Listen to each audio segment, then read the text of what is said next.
Ikaw ang binibini na ninanais ko. Hello po guys! Samahan niyo po ako ipa-makeover si Nanay Adela. Dito lang po yan sa labad ng school ko. Na pedicure at manicure po namin siya at ako po pumili ng cutics niya. Ang pinili ko po ay kulay red kasi po pang thunders daw po to.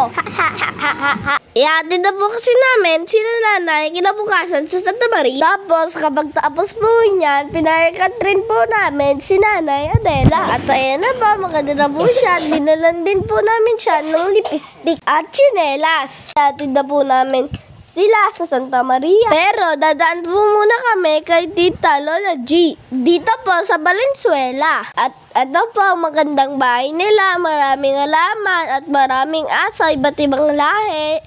Meron nga pong kagaya ni Hachiko yung Japanese dog. At nag-prepare po sila ng lunch dyan. Shoutout po Lolo Sunny. Sobrang sarap po ng ginataang kalabasa. At fresh buko salad, farm Quezon. Tapos po, binigyan po ako ng aguinaldo. At binigyan po si nanay ng sobre dyan. At tayo na, papauwi na po kami. Thank you po, Tito Kenneth. At tinatid na po namin si nanay sa Santa Maria. Ano naman tayo sa mga mabilis. Sabi next magbayan pa mama. Mag-ibok bye.